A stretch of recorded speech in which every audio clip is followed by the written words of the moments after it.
प्यारे दोस्तों, आज हम आपको एक ऐसी कहानी सुनाने जा रहे हैं जो हमारे गांव के बूढ़ों ने सुनाई थी।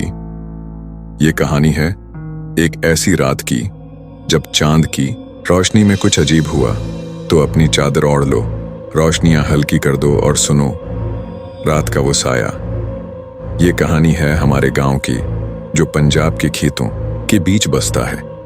गांव छोटा सा, बस चंद मट्टी के घर खेतों के दरमियान वहां एक खानदान रहता था। अमजद और उसकी बीवी साइमा और उनकी बेटी जैनब, शायद 10 या 11 साल की होगी। अच्छे लोग थे, हर वक्त सबकी मदद करते, लेकिन एक बात अजीब थी। रात होते ही वो अपने घर का दरवाजा बंद कर लेते। कोई पूछता कि भाई रात को बाहर क्यों नहीं निकलते, तो बस हंस कर बात टाल देते। एक रात की बात है, चांद पूरा चमक रहा था। ऐसी चांदनी की हर चीज साफ दिख रही थी जैसे दिन हो। जैनब अपनी अम्मी से कहने लगी, अम्मी चलो ना, बाहर चांद देखते हैं। सारी सहेलियां तो चौक में खेल रही हैं। साइमा ने उसे डांट दिया, नहीं बेटी, रात को बाहर नहीं जाते, अपनी खिड़की से चांद देख लो।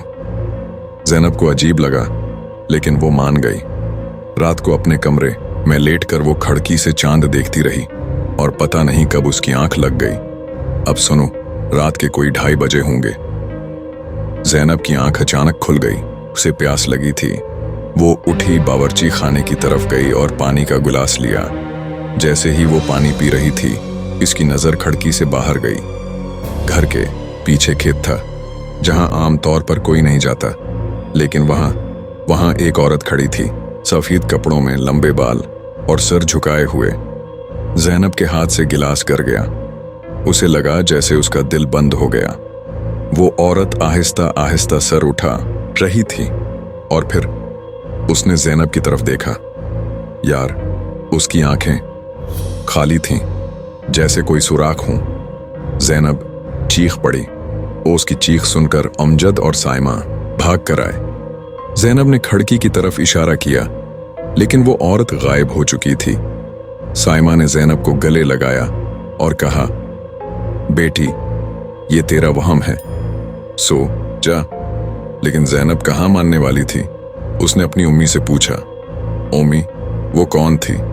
साइमा खामोश हो गई और अमजद ने बात बदल दी। अगले दिन जैनब ने अपनी सहेली से ये बात शेयर की। सहेली ने डरते डरते बताया, जैनब, हमारे गांव के बूढ़े बताते हैं कि उस खेत में बहुत साल पहले एक औरत की लाश मिली थी। कहते हैं वो अपने बच्चे को ढूंढ रही थी जब उसे किसी ने मार दिया। तब से हर चांदनी रात को वो वापस आती है। जैनब का दिल धक धक करने लगा, लेकिन उसे तजस्सुस भी था कि आखिर ये राज क्या है। अब जैनब ने ठान ली कि वो हकीकत जानकर रहेगी। अगली चांदनी रात को जब सब सो रहे थे, वो चुपके से घर से निकली। उसके हाथ में फोन की टार्च थी, लेकिन चांदनी इतनी थी कि टार्च की जरूरत ही न पड़ी। वो खेत के बीच पहुंची। अचानक उसे सर्दी सी महसूस हुई, जैसे कोई उसके करीब हो। उसने पीछे मुड़कर देखा, कोई नहीं था, लेकिन फिर उसे एक आवाज सुनाई दी, जैसे कोई सरगोशी कर रहा हो, मेरा बच्चा कहाँ है? जैनब के पांव जम गए। उसने देखा कि वही सफेद कपड़ों वाली औरत उसके सामने खड़ी थी। उसकी खाली आंखें जैनब को घूर रही थीं। जैनब चीखना चाहती थी, लेकिन उसका बिना जैसे सुल गया। अचानक उसकी उम्मी की आवाज आई, जैनब भाग। साइमा ने जैनब को खींचा और घर के अंदर ले गई। दरवाजा बंद करते ही साइमा रो पड़ी और बोली, बेटी, हमने तुझे क्यों नहीं बताया? वो औरत हर चांदनी रात को आती है, हम इसीलिए रात को बाहर नहीं निकलते। अगले दिन वो खानदान गांव छोड़कर चला गया। गांव वालों ने उनका घर देखा तो सब कुछ वैसे ही था, लेकिन बावर्ची खाने की खिड़की पर जैनब का गिलास पड़ा था और इस गिलास में एक अजीब सा सफेद धुआं सा नजर आया, जो देखते ही देखते गायब हो गया।